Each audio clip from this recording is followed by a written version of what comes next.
सहेली।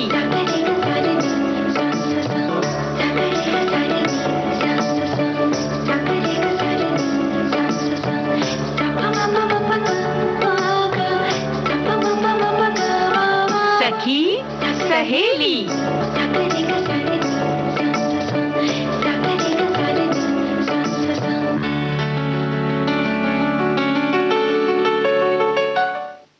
सखी सहेली कार्यक्रम सुनने वाली सभी सखियों को संगीता श्रीवास्तव और आकांक्षा सिंह का नमस्कार। बहुत बहुत नमस्कार भाई आकांक्षा आपको भी। और आज किन विषयों को लेकर हम आए हैं अपनी सखियों के लिए? जैसा हर रोज होता है, बहुत सारी चीजें हैं, बहुत सारी बातें हैं, साथ साथ गीत भी होंगे। तो काफी कुछ बातें होंगी।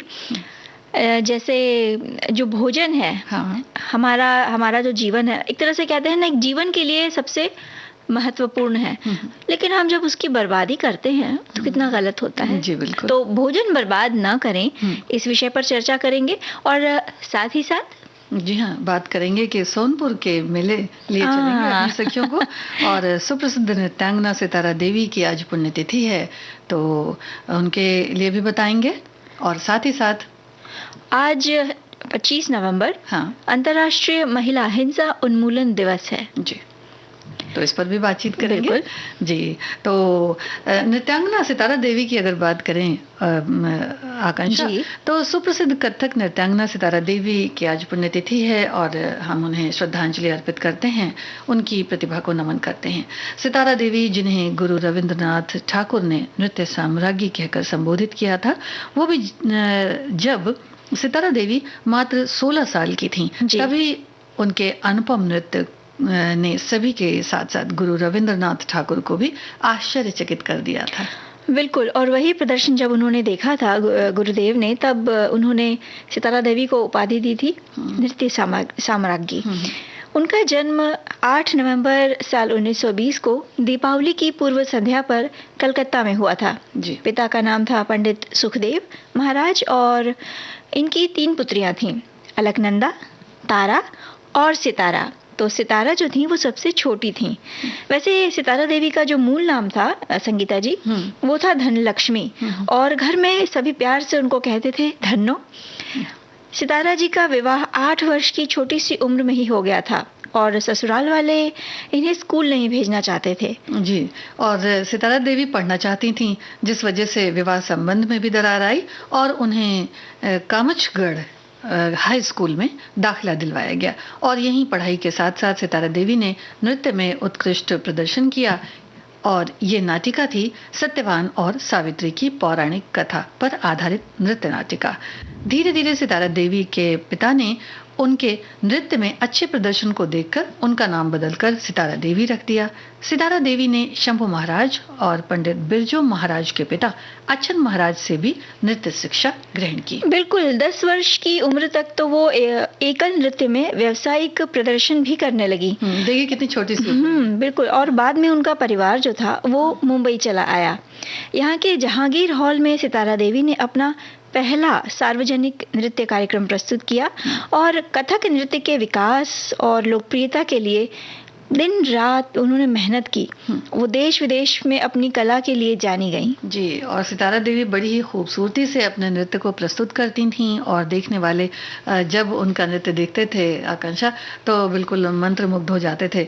लंदन में प्रतिष्ठित रॉयल एल्बर्ट और विक्टोरिया हॉल और न्यूयॉर्क में कार्नेगी हॉल उनके नृत्य की भूरी भूरी इस जगह पर प्रशंसा हुई।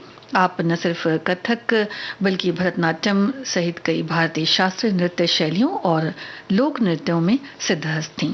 वो अपनी बहनों और अन्य युवा कलाकारों को भी नृत्य कला सिखाया करती थी। बिल्कुल। और वो इतने पर ही नहीं रुकी, उन्होंने रूसी बैले और पश्चिम के कुछ और नृत्य के जो प्रकार थे वो भी सीखे। उनके कथक नृत्य में बनारस और लखनऊ घराने के तत्वों का सम्मिश्रण दिखाई देता है। तो शुरुआती दिनों में उन्होंने फिल्मों में कुछ छोटी भूमिकाएं भी निभाई और नृत्य भी प्रस्तुत किए।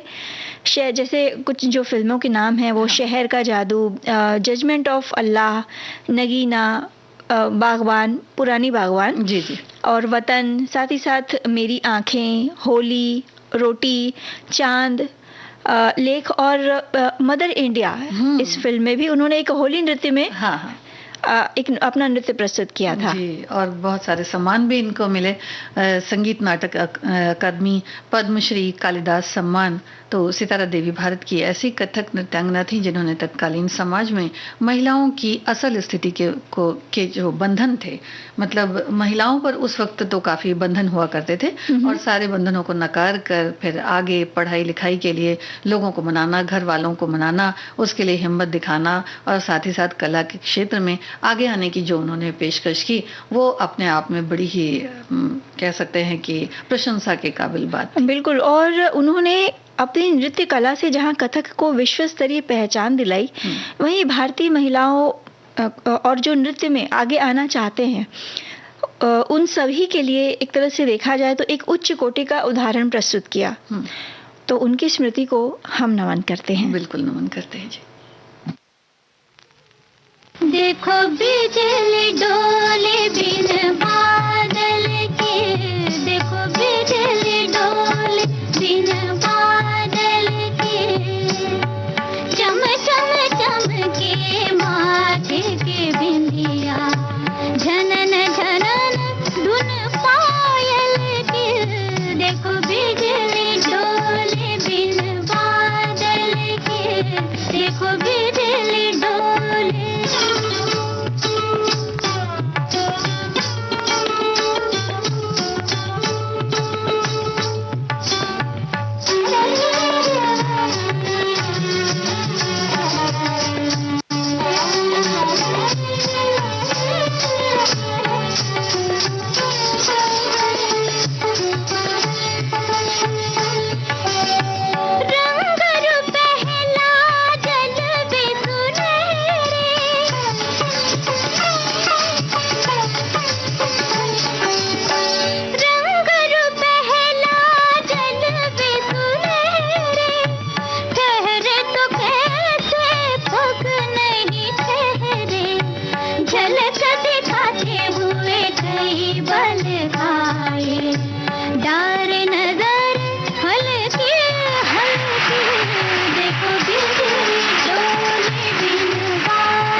नृत्य पूरी तरह से एक साधना है आकांक्षा। बिल्कुल। और बड़ी मेहनत लगती है, बड़ी लगन, सभी चीज चाहिए इसके लिए, और देखने में भी बड़ी खूबसूरती नजर आती है। जी जी। और संगीता जी, हम जो बात कर रहे हैं अब, आज 25 नवंबर को मनाया जाता है अंतर्राष्ट्रीय महिला हिंसा उन्मूलन दिवस। 17 दिसंबर 1999 को संयुक्त राष्ट्र महासभा में एक मत से यह निर्णय लिया गया कि 25 नवंबर को महिलाओं के विरुद्ध अंतर्राष्ट्रीय महिला हिंसा उन्मूलन दिवस के रूप में मनाया जाएगा। जी। और विश्व स्तर पर इस दिन को मनाने का उद्देश्य है कि महिलाओं के प्रति जो घरेलू है, बाहरी हिंसा है, और जो भी शारीरिक और मानसिक सभी तरह के और सभी जगहों पर किए जा रहे भेदभाव और हिंसा के प्रति लोगों को जागरूक किया जाना चाहिए। तो यही मंशा रही है कि हम आज के दिन अंतर्राष्ट्रीय महिला हिंसा उन्मूलन दिवस मनाते हैं। बिल्कुल। और इस दिवस की साल 2021 की जो थीम है वो है ऑरेंज द वर्ल्ड, यानी महिलाओं के खिलाफ हिंसा अब समाप्त करें। ये थीम लेकर इस दिवस को मनाया जा रहा है इस साल। महिलाओं और लड़कियों के प्रति हिंसा एक तरह से मानवाधिकार उल्लंघनों में शामिल है। कभी प्रतिष्ठा, मौन, चुप्पी, कलंक और शर्म या कुछ भय के कारण ये कुछ कारण हैं जिनसे महिलाएं खुलकर बात करने से बचती हैं किसी भी हिंसा के विरोध में। जी जी। क्योंकि वो हमें कहते हैं ना, एक तरह से आशंकित रहती हैं कि आगे चलकर हमारे साथ क्या होगा। जी तो इसलिए वो खुल के बोलती नहीं। जी जी, और उसके असर के बारे में भी सोचती रहती जी। तो इस वजह से बोलती नहीं है। और एक तरह से और भी देखा जाए तो मनोवैज्ञानिक जो दुर्व्यवहार है या जो दबाव है वो भी उन पर बना रहता है।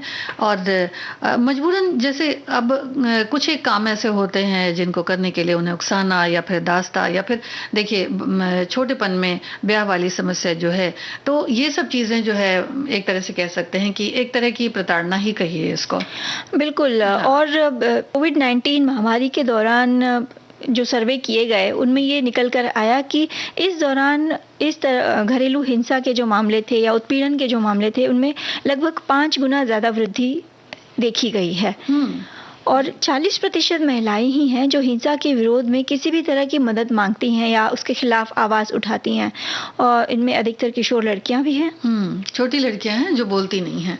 और साइबर उत्पीड़न का जहां तक मामला है कि देखिए कुछ एक संदेश ऐसे होते हैं जो कई बार हम लोग भी बातचीत करते हैं कि भाई इस तरह के संदेश न फैलाए जाएं, जिससे कोविड के समय भी इस तरह से देखा गया है कि इसके क्या नकारात्मक प्रभाव होते हैं। तो ईमेल के जरिए या कोई भी चीज़ें जब इस तरह से दे दी जाती हैं साइट्स पर, तो उनका प्रभाव बड़ी तेजी से बढ़ता चला जाता है और देखने को मिलता है।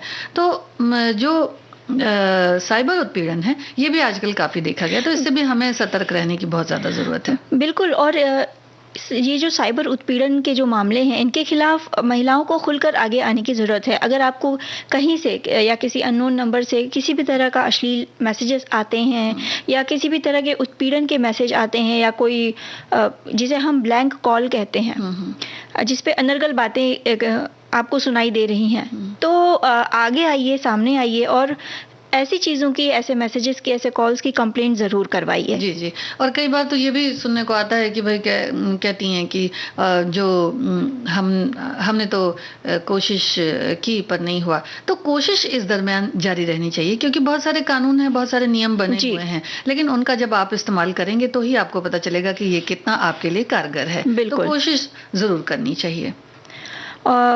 कई देशों में हिंसा, मारपीट, प्रताड़ना, साइबर अपराध जिसकी अभी हमने बात की, और कार्यस्थल पर उत्पीड़न कई बार एक तरह से मानसिक क्लेश का कारण बन जाता है महिलाओं के लिए।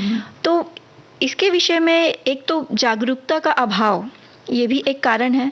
तो अपने आप को अपडेट रखने की कोशिश करिए। आपके लिए, आपके बचाव के लिए, आपके सहयोग के लिए जो कानून बनाए गए हैं उसकी जानकारी प्राप्त करिए, खासकर महिलाएं। जी जी। और सभी को ये चाहिए कि थोड़ा बहुत जो अपने मन में जो विचार होते हैं उन्हें जरा कहते हैं कि बड़ा सकारात्मक रख करके अगर आप सोचेंगे तो इससे निजात पाना और इसकी पहल के लिए आगे आना बड़ा आसान हो जाएगा। बिल्कुल। और साथ ही साथ प्रेम पूर्वक व्यवहार, ये तो बड़ा ही जरूरी है सभी से, है ना? तो वो भी एक बात है। और अब आकांक्षा सुन लेते हैं एक गीत। बिल्कुल।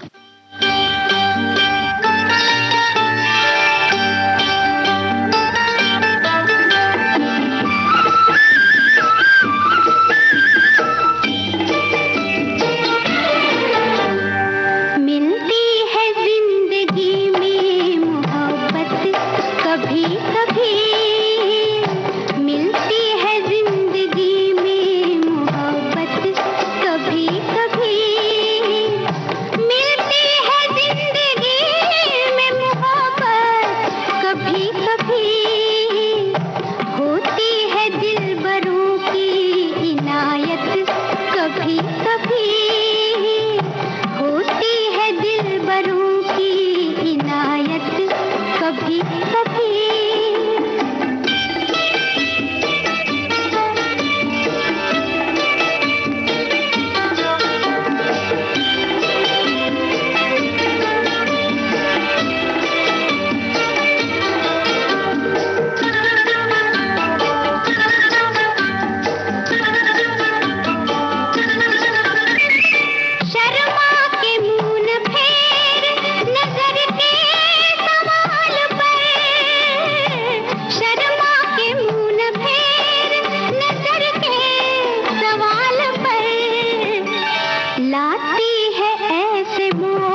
कभी कभी मिलती है जिंदगी में मोहब्बत कभी कभी।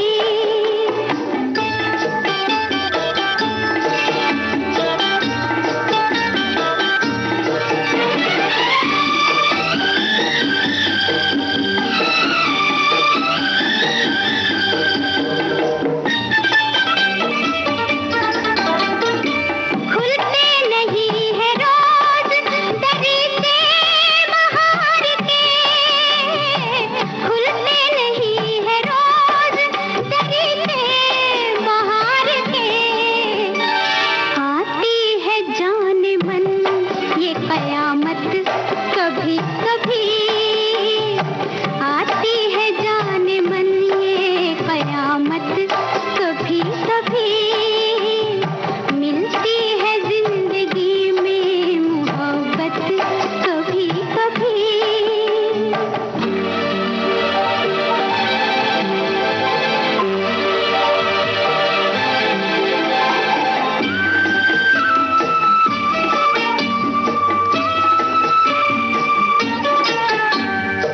तन्हा न कट सकेंगे जवानी के रास्ते, तन्हा न कट सकेंगे जवानी के रास्ते। पेश आएगी किसी की जरूरत कभी कभी, पेश आएगी किसी की जरूरत कभी कभी। मिलती है जिंदगी में मोहब्बत कभी कभी।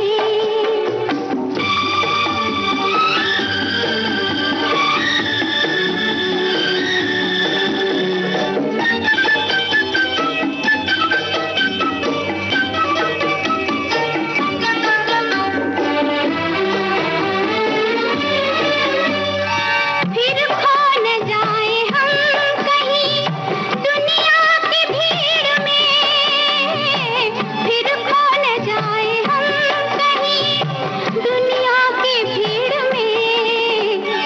मिलती है पास आने की मोहलत कभी कभी, मिलती है पास आने की मोहलत कभी कभी। होती है दिलबरों की नायत कभी कभी। मिलती है जिंदगी में मोहब्बत कभी कभी, मिलती है जिंदगी में मोहब्बत कभी कभी। देखिए, हमारे श्रोता लिख रहे हैं कमेंट्स, जो भी आज हम विषय लेकर आए हैं। तो हमारे एक श्रोता लिखते हैं भोजन के बारे में कि भोजन बर्बाद न करें। भारत जैसे विशाल देश जहाँ की जनसंख्या इतनी है कि यहाँ भोजन के एक एक कण की महत्ता है। आज भी शादियों में जब हम जाते हैं तो वहाँ के बारे में इन्होंने लिखा है कि बुफे सिस्टम रखा जाता है कि आप अपनी आवश्यकता के अनुसार ही भोजन ग्रहण करें तो बहुत अच्छा है। उसके बाद भी लोग पूरी थाली में एक साथ इतना सारा भोजन ग्रहण करने के लिए रख लेते हैं जी। तो जिसकी ज़रूरत करते हैं कि अंत में कुछ ना कुछ भोजन बच जाता है। बुफे का मतलब यही है कि आप थोड़ा थोड़ा खाएं, जब ख़त्म हो जाए तो फिर दोबारा उस भोजन को ग्रहण कर सकते हैं। और दूसरी बात कि जो भोजन बच जाता है उसे आप बंटवा सकते हैं। और ये तो होता ही आकांक्षा कि देखिए, जब अगर भोजन बच गया तो उसको बिल्कुल भी फेंकना नहीं चाहिए। आप चाहें तो उसको बड़े अच्छे से पैकेट में करके और भिजवा सकते हैं। बिल्कुल, जो जिन्हें ज़रूरत है उन तक पहुंचवाइए, उनमें बंटवाइए। संगीता जी, एक तरह से कहा जाए, देखा जाए और सोचा जाए तो ये गंभीर विषय है। भले हम इसके बारे में उतना गंभीरता से सोचें, लेकिन एक तरह से ये हमारी सामाजिक जिम्मेदारी है। हमारी एक श्रोता कहती हैं कि भोजन की जितनी आवश्यकता है उतना ही बनाएं। एक आदमी के रूप में, एक समाज के रूप में, एक देश के रूप में और साथ ही साथ मानव जाति के रूप में हमारी भी कुछ जिम्मेदारी है। तो जब भोजन की बर्बादी का सवाल हो तो हमारी जो जिम्मेदारी है और बढ़ जाती है। भोजन की बर्बादी के साथ साथ अगर हम भोजन को बर्बाद होने से बचाते हैं तो हम पैसों को भी बचा सकते हैं। और उस बचे हुए भोजन से आप ये सोचिए कि कितने भूखों को उनका पेट भरेगा, इतने भूखों को भोजन मिलेगा। जी जी। और हमारे जिन श्रोता का अभी मैं कमेंट पढ़ रही थी, उन्होंने किसानों के बारे में भी लिखा है कि किसान बड़ी शिद्दत से, बड़ी मेहनत से अनाज को उपजाया करते हैं। उसमें काफ़ी मेहनत होती है। मेहनत के पसीने का, श्रम का योगदान व्यर्थ नहीं जाना चाहिए। उतना लें थाली में, व्यर्थ न जाए नाली में। बिल्कुल, जितना खा सकते हैं आप उतना ही आप अपने थाली में लीजिए। और बहरहाल तो ये बताना चाहेंगे कि बहुत अच्छी अच्छी चीज़ें मेले में भी मिलती हैं जब भोजन की बात आती है तो। बिल्कुल, इस विषय पर हम आगे भी चर्चा करेंगे, लेकिन फिलहाल मेला घूमने चलते हैं। बिल्कुल चलते हैं। तो कहाँ ले चल रही हैं? सोनपुर के मेले चलते हैं भाई, आजकल वहाँ धूम है। सारण बिहार में स्थित सोनपुर शहर और यहाँ लगने वाले सोनपुर मेले के लिए एक तरह से विख्यात है। ये मेला पशुओं और अन्य सामान की बिक्री के लिए एक जाना जाता है। ये इसकी खासियत है। इसे जो पशु मेला जो लगता है वो विश्व में सबसे बड़ा पशु मेला कहा जाता है। स्थानीय लोग जो हैं इसे छतर मेले के नाम से भी पुकारते हैं और इसकी शुरुआत हर साल कार्तिक पूर्णिमा के दिन गंगा स्नान के बाद से होती है। जी, और दिसंबर तक चलता रहता है ये मेला। सोनपुर में गंडक नदी के तट पर लगने वाले इस मेले में देश में पशु मेले को एक मतलब इसी मेले ने देश में पशु मेले को एक अच्छी पहचान दी है। एक वक्त था जब इस मेले में खरीदारी के लिए मध्य एशिया से कारोबारी आया करते थे। चंद्रगुप्त मौर्य की बात अगर हम लोग करें, और मुगल सम्राट अकबर ने भी यहाँ से जंगी हाथियों को बिल्कुल मतलब काफी पुराने समय से ये मेला लगता चला आ रहा है। प्राचीन है, बिल्कुल प्राचीन है। अच्छा संगीता जी, जब हम मेले की बात कर रहे हैं तो पिछले कुछ समय से, यानी जब से कोरोना काल शुरू हुआ है, 1-2 साल से लगभग, मतलब मेले की रौनक बिल्कुल नहीं थी। पिछले साल तो खैर ये आयोजित ही नहीं किया गया था। इस साल भी आयोजन तो है, लेकिन इसका वो स्वरूप नहीं है, वो रौनक नहीं है जो एक समय हुआ करती थी। हाँ, तो मेला लगा है, लेकिन अब हो सकता है जब कोरोना पूरी तरह से चला जाएगा तो ये फिर उसी रंग में, उसी रूप में हमें दिखाई देगा। जरूर जरूर, क्यों नहीं। क्योंकि ये मेला देखिए जंगी हाथियों की खरीद फरोख्त का सबसे बड़ा केंद्र न था।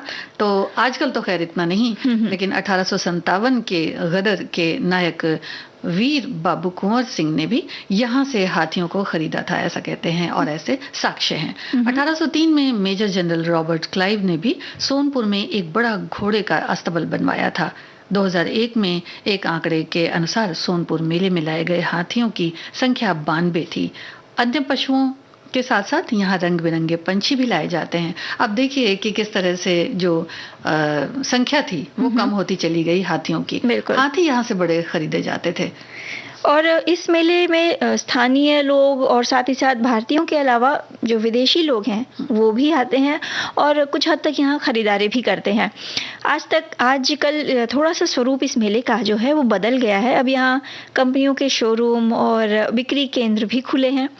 रेल ग्राम प्रदर्शनी है, साथ ही साथ लोगों को रिझाने के लिए टॉय ट्रेन है और पर्यटकों के लिए सर्विस कॉटेजेस भी बनाए गए हैं।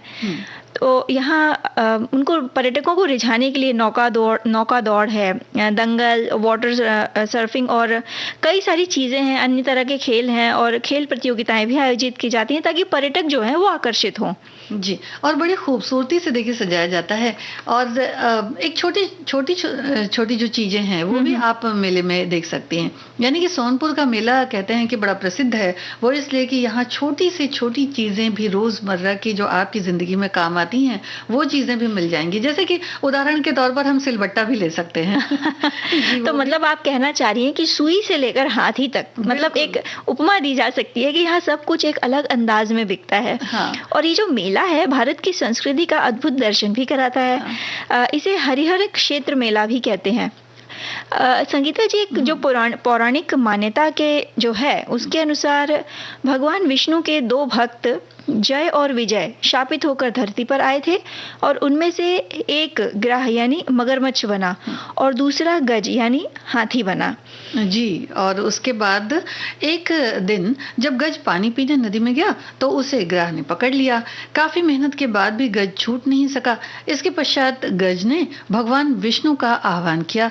भगवान ने सुदर्शन चक्र के द्वारा उनके सुदर्शन चक्र से ग्राह की मृत्यु हुई और गज मुक्त हुआ। इस प्रकार भगवान ब्रह्मा ने भगवान शिव और शिव भगवान विष्णु और शिव की प्रतिमा यहाँ लगाई और इसे नाम दिया हरिहर। संपूर्ण भारत में ये पहली जगह है जहाँ भगवान शिव और विष्णु की मूर्ति कहते हैं कि एक साथ रखी गई है और इतने विस्तृत पैमाने में लोग आते हैं और यहाँ पर आकर के अपनी जो भी उनकी कामना होती है वो भी भगवान से मांगते हैं। और गज की इस जीत को याद करने के लिए ही यहाँ हर साल मेला लगता है, ऐसी मान्यता है। और साथ ही साथ ये भी माना जाता है कि मर्यादा पुरुषोत्तम भगवान श्री राम भी यहाँ आए थे और उन्होंने हरिहर नाथ की पूजा अर्चना भी की थी। जी, और गुरु नानक देव के यहाँ आने का भी जिक्र धर्म ग्रंथों में मिलता है। कुशीनगर यात्रा के दौरान भगवान बुद्ध भी आए थे। पहले ये मेला हाजीपुर में लगता था।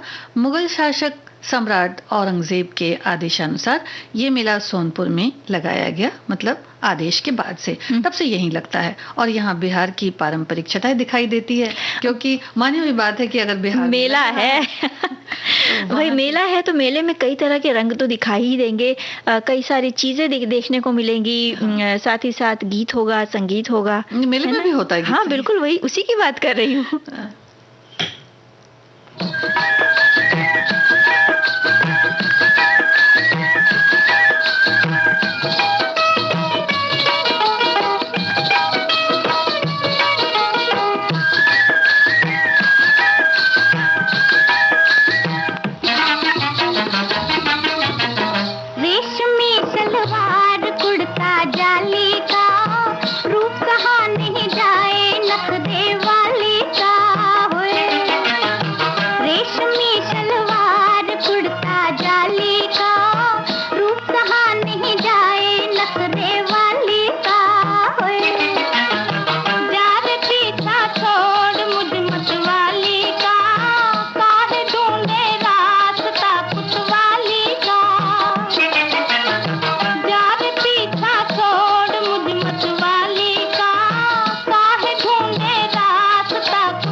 सखी सहेली कार्यक्रम में लेंगे एक छोटा सा अंतराल और इसके बाद कार्यक्रम जारी रहेगा।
विविध भारती पर इस समय आप सुन रहे हैं कार्यक्रम सखी सहेली।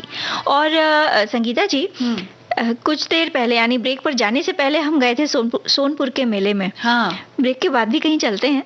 जी बिल्कुल चलते हैं। मीनाक्षी सुंदरेश्वर मंदिर की तरफ चलते हैं जी। तो ये मंदिर केवल मीनाक्षी मंदिर या मीनाक्षी अम्मा मंदिर के नाम से भी हम इसे जानते हैं। उत्तर से हम सीधे दक्षिण की तरफ जा रहे हैं। बिल्कुल बिल्कुल जी। और इस ऐसे ही सफर में मजा आता है। हाँ बिल्कुल जी। तो सुंदरेश्वर यानी सुंदर ईश्वर के रूप में शिव और उनकी पत्नी देवी पार्वती अर्थात मीनाक्षी या मछली के आकार की आंख वाली देवी, इन्हीं शिव और देवी पार्वती को समर्पित यह मंदिर है। आमने सामने दो मछलियां पांडे राजाओं की राज चिन्ह थीं। विश्व प्रसिद्ध मीनाक्षी मंदिर एक प्रकार से 2500 वर्ष पुराने मदुरई नगर की आलीशान स्थापत्य की धरोहर है। बिल्कुल, मीनाक्षी मंदिर से जुड़ी पौराणिक कथाएं भी हैं कि भगवान शिव सुंदरेश्वर रूप में पांड्य राजा मलय ध्वज की जो पुत्री थी राजकुमारी मीनाक्षी से ब्याह रचाने मदुरई नगर आए थे। राजकुमारी मीनाक्षी के देवी पार्वती का उन्हें राजकुमारी मीनाक्षी को लोग देवी पार्वती का अवतार मानते हैं। इस मंदिर को देवी पार्वती के सर्वाधिक पवित्र स्थानों में से एक माना जाता है। और इस मंदिर का जो स्थापत्य है संगीता जी, वो बेहद विस्मयकारक है, मतलब काफी आकर्षित भी करता है। हाँ, और कथाओं के अनुसार भगवान विष्णु ने ही राजकुमारी मीनाक्षी और सुंदरेश्वर का पाणी ग्रहण करवाया था। कुछ कारण रहा कि जिसकी वजह से भगवान विष्णु क्रुद्ध हो गए और वो नगर की सीमा से लगे एक सुंदर पर्वत अलगार कोइल में बस गए, लेकिन उन्हें मनाया गया और पाणी ग्रहण संस्कार पूर्ण हुआ। ये दोनों ही बातों के लिए यानी भगवान को मनाने और पाणी ग्रहण दोनों के लिए ही मदुरई के सबसे बड़े त्योहार, मतलब ये दोनों चीजें जो है जी, वो उन चीजों ने बाद में त्योहार का रूप ले लिया और त्योहार के रूप में मनाए जाते हैं ये दिन, जिसे चितिरई तिरुभिक्षा या अक्षकर तिरुभिक्षा के नाम से मनाते हैं। जी, इस त्योहार में जो शोभा यात्रा निकाली जाती है उसमें इंद्र के वाहन का विशेष स्थान है। इस मंदिर की स्थापत्य कला जो है वो बड़ी आश्चर्यजनक है। इमारत समूह में 12 भव्य गोपुरम हैं जो विस्तृत हैं और इनका जो शिल्प है वो अद्वितीय है। इनमें बड़ी महीन और रंगीन चित्रकारी की गई है। इस मंदिर का वर्णन तमिल साहित्य में पुरातन काल से ही मिलता है, जबकि वर्तमान निर्माण जो है इसका 17वीं शताब्दी में किया गया था, ऐसा माना जाता है। जी, तमिल साहित्य के अनुसार इस भव्य मंदिर को 7वीं शती का बताया जाता है। इसके निर्माता पांडे राजा माने जाते हैं। 1310 ईस्वी में मलिक काफूर द्वारा आक्रमण में इस मंदिर को सर्वाधिक क्षति पहुंची क्योंकि इसके प्राचीन घटक नष्ट कर दिए गए।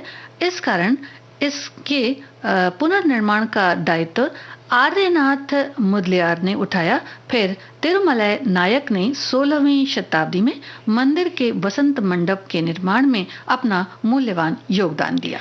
बिल्कुल, इस मंदिर का जो गर्भगृह है वो लगभग 3500 वर्ष पुराना है और इसकी बाहरी दीवारें और अन्य निर्माण ऐसा कहा जाता है कि लगभग 1500 से 2000 वर्ष पुराने माने जाते हैं। गोपुरम के साथ साथ दो परिसीमा भीत यानी जो 4 दीवारी है, 12 गोपुरम जी, अच्छा, वो भी बने हुए हैं। हाँ। और इनमें दक्षिण द्वार का जो गोपुरम है वो सर्वोच्च है जी। पूरे मंदिर का भवन समूह 45 एकड़ भूमि में विस्तृत है।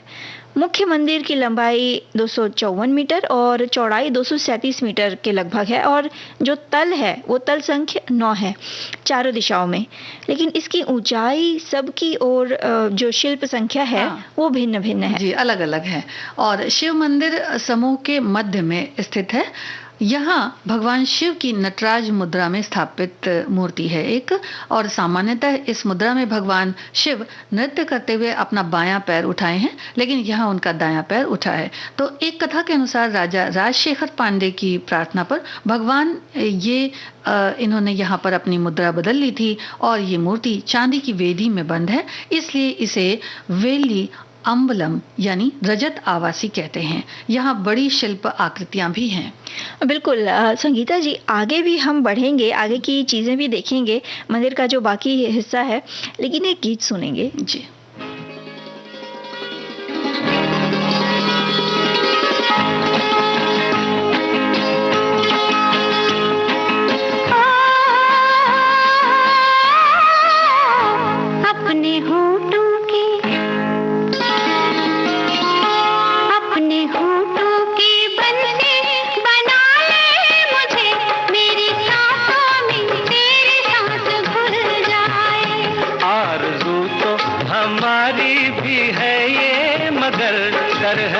मौसम कहीं ना बदल जाए। अपने होठों की बंसी बना ले मुझे, मेरी सांसों में तेरी सांस घुल जाए।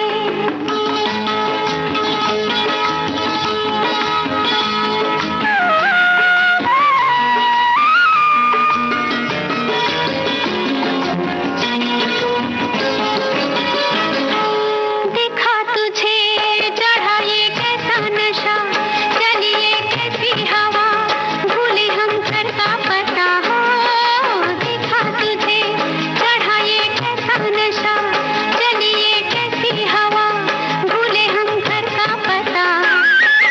अब तो नहीं हमसे होना जुदा, अपनी बाहों का घूंघट उड़ा दे मुझे, प्यार की ये ना डोली निकल जाए। आरज़ू तो हमारी भी है ये, मगर डर है मौसम कहीं ना बदल जाए।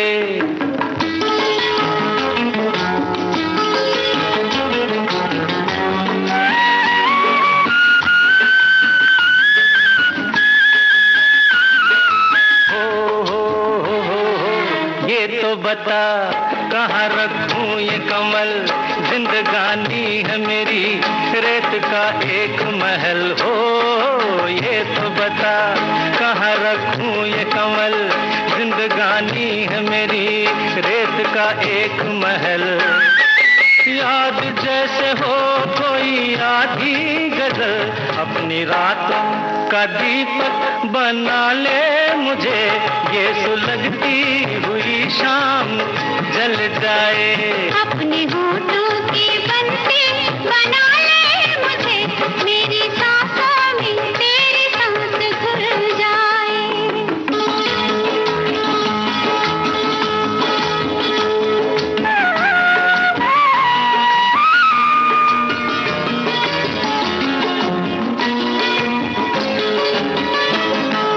पास तो आ, ये दिन मर जाने का है, ओ ये दिन कुछ खोने का है, ये दिन कुछ पाने का है। हो पास तो आ ये दिन मर जाने का है। ये दिन कुछ खोने का है, ये दिन कुछ पाने का है। मौसम ये रूठने मनाने है, अपने दामन की खुशबू बना ले मुझे, दिल के सूने में कोई फूल खिल जाए। आरज़ू तो हमारी भी है ये, मगर डर है मौसम कहीं ना बदल जाए। अपने होठों ऐसा गीत कहिए, बताइए। मैं ये कह रही थी कि जब इतने खूबसूरत गीत सुनते हैं तो बड़ा ही मन होता है कि अगर नहीं भी घूम रहे हैं तो भी ऐसा लगता है कि बस कहीं घूम के आ कहीं जाएं। घूम आए तो घूमने चलते हैं ना। हमने जहाँ से छोड़ा था वहीं वहीं से यात्रा आगे बढ़ाते हैं। हम यात्रा पे गए थे मीनाक्षी सुंदरेश्वर मंदिर की। जी यहीं पर एक बड़ा गणेश मंदिर भी है। जो शिव मंदिर की हम बात कर रहे थे, वहीं पे एक बड़ा सा गणेश मंदिर भी है जिसे मुकुरुन नयन विनायगर कहते हैं। यह प्रतिमा मंदिर के सरोवर की खुदाई में प्राप्त हुई थी। मीनाक्षी देवी का जो गर्भगृह है उस मंदिर का, भगवान शिव के बाएं स्थित है और इसका जो शिल्प स्तर है वो जो शिव मंदिर है उससे थोड़ा सा कम है। पात्र मौर्य सरोवर जो है, कहते हैं कि भगवान इंद्र को स्वर्ण कमल यहीं से मिले थे। सोचिए स्वर्ण कमल कितने सुंदर दिखते होंगे। बिल्कुल। तो ये सरोवर 165 फीट कहते हैं कि लंबा है और 120 फीट चौड़ा है। मंदिर में प्रवेश से पूर्व भक्त यहाँ की परिक्रमा करते हैं और पौत्र मरे कुलम का शाब्दिक अर्थ है स्वर्ण कमल वाला सरोवर और अक्षरशः इसमें होने वाले कमलों का वर्ण भी सुवर्ण है, यानी बड़ा सुंदर सुंदर से हैं। और कई पौराणिक कथाओं में भगवान शिव द्वारा सारस पक्षी को दिए गए वरदान की कथा इस सरोवर से संबंधित है। साहित्य को लेकर भी कुछ कथाएं प्रसिद्ध हैं जो इस सरोवर से संबंधित हैं। बिल्कुल, सहस्र स्तंभ मंडप या आइराम काल मंडप यानी हजारों खंभों वाला मंडप अति सुंदर शिल्प का एक बेहतरीन उदाहरण प्रस्तुत करता है। ये तराशे हुए हैं। ज्ञात है कि इसका निर्माण आर्यनाथ मुदलियार ने कराया था। ये द्रविड़ शिल्पकारी का एक बेहतरीन नमूना है और यहाँ मंदिर का कला संग्रहालय भी है।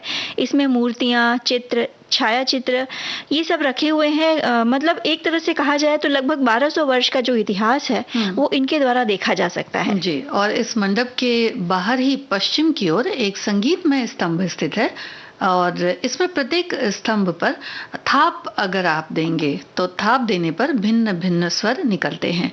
इसके दक्षिण में कल्याण मंडप है। यहाँ प्रत्येक वर्ष अप्रैल के मध्य में चैत्र मास के चितरई उत्सव यहाँ पर मतलब चैत्र मास में मनाया जाता है और शिव पार्वती विवाह का आयोजन भी किया जाता है। मीनाक्षी तिरुकल्याणम जो उत्सव है ये सबसे महत्वपूर्ण उत्सव है यहाँ का, जिसका आयोजन चैत्र मास यानी अप्रैल के मध्य में होता है। इसके साथ तमिलनाडु के अन्य मंदिरों में भी वार्षिक उत्सव शुरू हो जाते हैं। इसमें रथ यात्रा है, नौका उत्सव और नवरात्रि और साथ ही साथ शिवरात्रि भी धूमधाम से मनाए जाते हैं। जी, और तमिलनाडु के सभी शक्ति मंदिरों की तरह जुलाई, अगस्त और जनवरी फरवरी में आने वाले शुक्रवार बड़े हर्षोल्लास के साथ मनाए जाते हैं। तमिलनाडु राज्य के मदुरई नगर में स्थित इस ऐतिहासिक मंदिर की भव्यता इसे अलग पहचान देती है। बिल्कुल, तो अगली बार जब आप यहाँ जाएं तो कोशिश करें कि ये जो मंदिर का जो स्थापत्य है इसकी जो स्थापत्य कला है उसको ध्यान से देखें। कितनी मेहनत की होगी शिल्पकारों ने। जी, और देखिए जब ये मंदिर तराशे जाते थे तो बड़े बड़े पहाड़ों पे बड़े बड़े चट्टानों से तराशे जाते थे। और एक और खासियत हुआ करती थी मंदिरों के तराशने की, आकांक्षा, प्राचीन काल में कि जब किसी कलाकृति को बनाया जाता था तो वो ऊपर से नीचे की तरफ आते थे और इस तरह के बहुत सारे नमूने स्थापत्य कला में हमारे देश में देखने को मिलते हैं, विश्व में भी देखने को मिलते हैं। तो अब सुन लेते हैं एक गीत।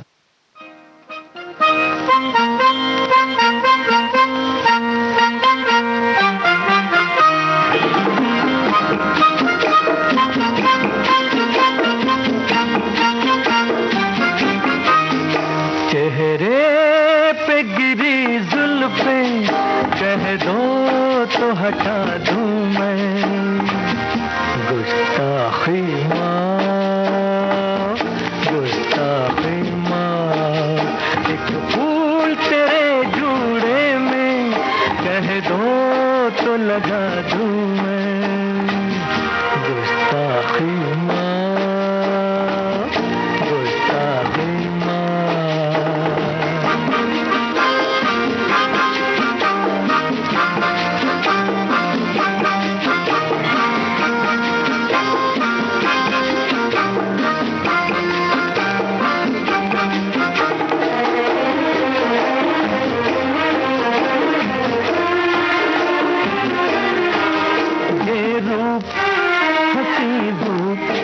बहुत खूब है लेकिन उल्फत के बिना फीका चेहरा तेरा रंगीन। ये रूप हंसी धूप बहुत खूब है लेकिन उल्फत के बिना फीका चेहरा तेरा रंगीन। एक दीप मोहब्बत का कह दो तो जला दूं मैं गुस्ताखी माँ, गुस्ताखी माँ। चेहरे पे गिरी जुल्फें कह दो तो हटा दूं मैं गुस्ताखी माँ, गुस्ताखी माँ।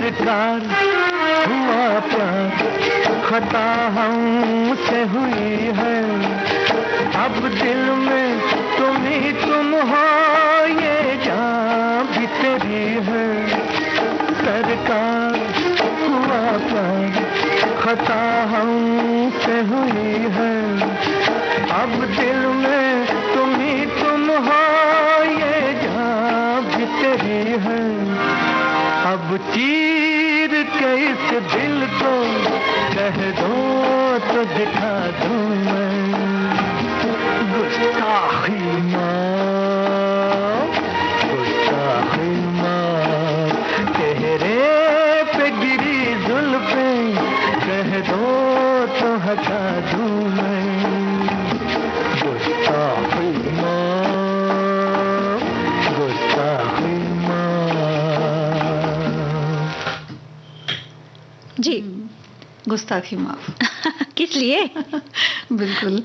देखिए, हमारे बहुत सारे श्रोताओं ने लिखा है आकांक्षा कि भोजन करते समय हमें ज़रूरत के अनुसार ही खाना लेना चाहिए, खाना बर्बाद नहीं करना चाहिए, लेकिन खाना खाते समय थोड़ा सा खाना छोड़ देना चाहिए ताकि पशु पक्षी भी उसे खा सकें।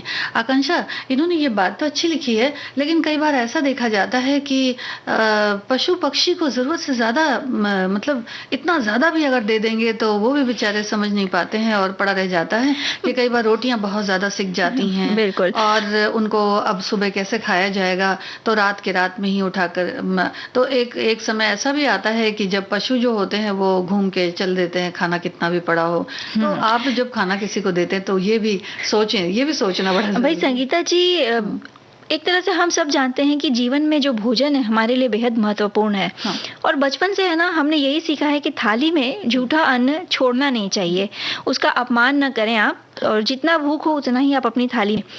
भोजन की जो कीमत है भूख लगने पर ही पता चलती है। जहाँ पूरी दुनिया में आधा पेट भर कर अपना जीवन यापन करते हैं कुछ लोग, वहीं दूसरी ओर बहुत ऐसे लोग भी हैं जो कई सारा भोजन बर्बाद कर देते हैं।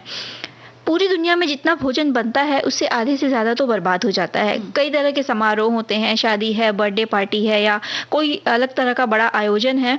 ऐसे में देखने में आता है कि जो भोजन है वो तो बड़े पैमाने पर जब बनता है तो अंदाज़ा नहीं बनता है, तो भोजन बर्बाद भी होता है।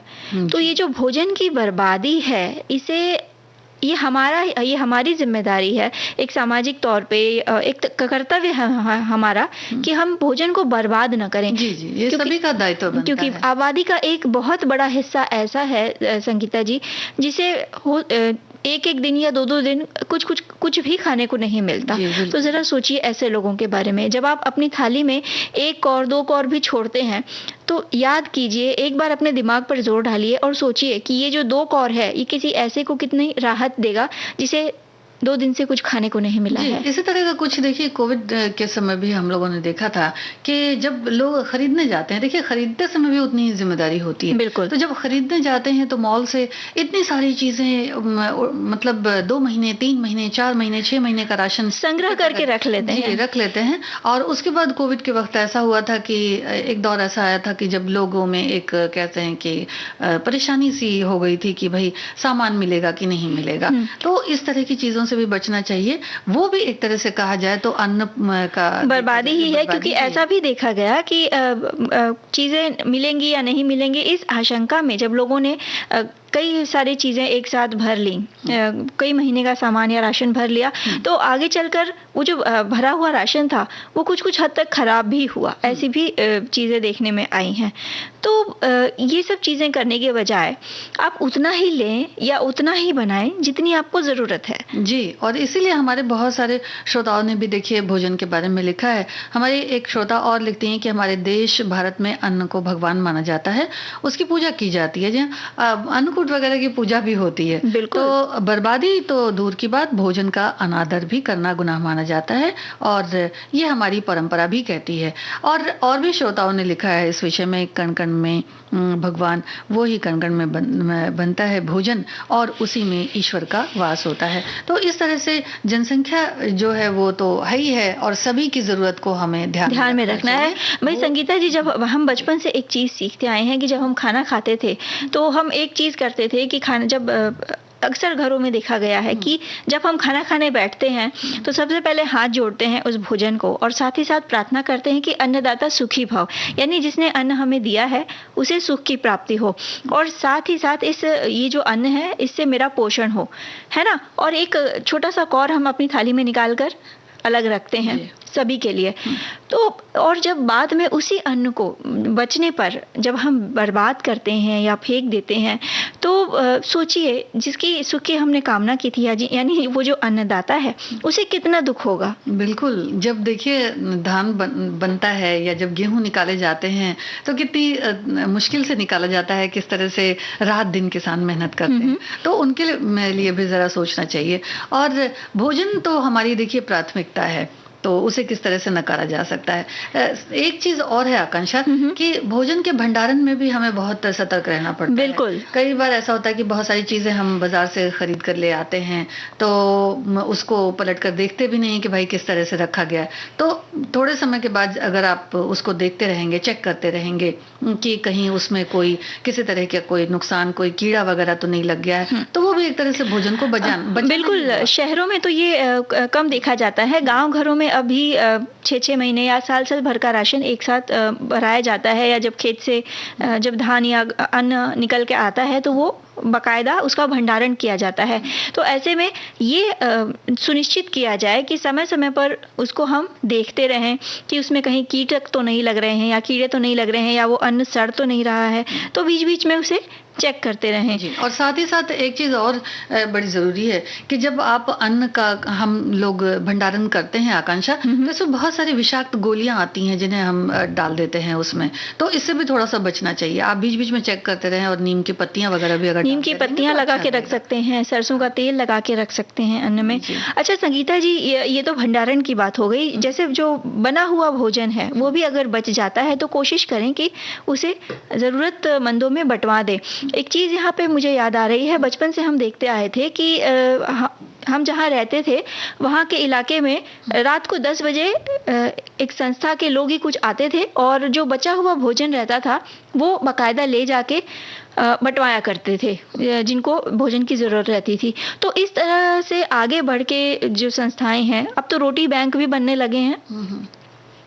अच्छा, तो रोटी बैंक जो होते हैं, तो रोटी बैंक किस तरह से काम करते हैं आकांक्षा? ये वो संस्थाएं होती हैं कि जैसे बचा हुआ अन्न है, जैसे शादी ब्याह या बड़ी बड़ी कुछ कोई समारोह हो गए, तो वहाँ पे जाके ऐसे समारोह में अक्सर अन्न बचता ही है।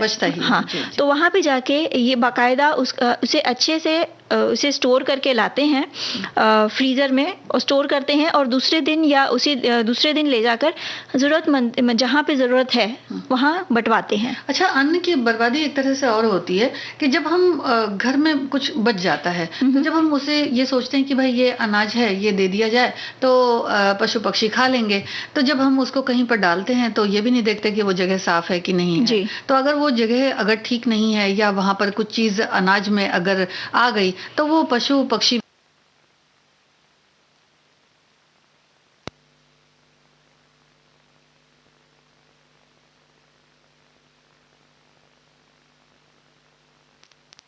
भोजन लें तो एक बार ये ध्यान जरूर रखें कि आपको इसे बर्बाद नहीं करना है, क्योंकि जो बचा हुआ भोजन है वो किसी और के काम आ सकता है। जी बिल्कुल। और अब कार्यक्रम में सुन लेते हैं एक गीत।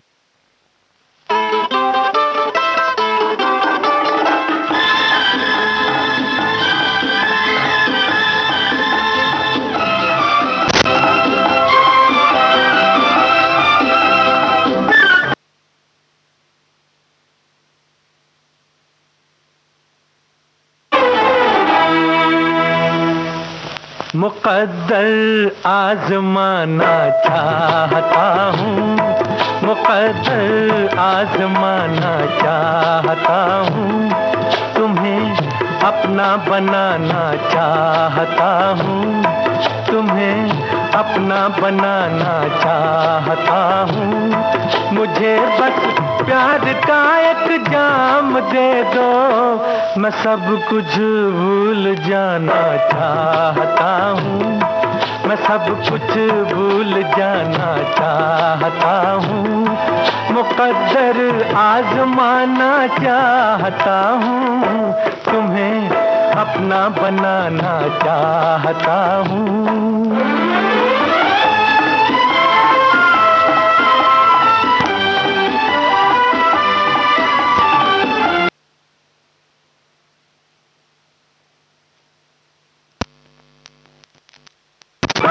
मेरे नजदीक आओ,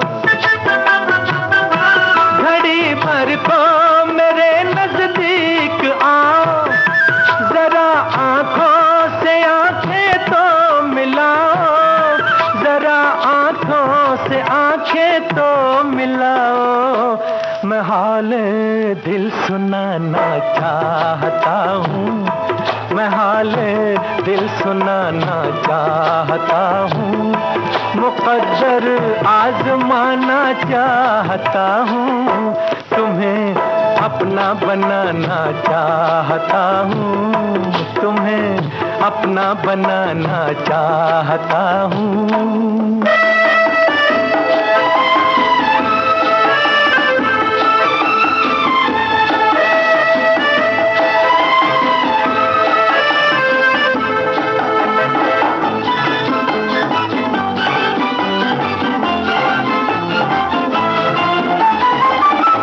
बनाना है मुझे एक आशियाना,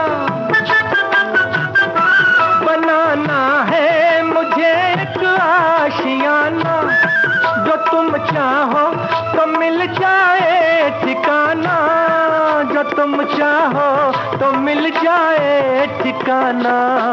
तुम्हारे दिल में आना चाहता हूँ, तुम्हारे दिल में आना चाहता हूँ, मुक़द्दर आज़माना चाहता हूँ, तुम्हें अपना बनाना चाहता हूँ, तुम्हें अपना बनाना चाहता हूँ। तो भोजन की बर्बादी ना करें, हम तो यही कहेंगे। जी बिल्कुल, भोजन को अपना बनाएं और बिल्कुल इसकी बर्बादी ना करें। और सखी सहेली कार्यक्रम में अब वक्त होता है पूरा आकांक्षा, तो सभी सखियों को विदा लेते हैं। संगीता श्रीवास्तव और आकांक्षा सिंह का नमस्कार।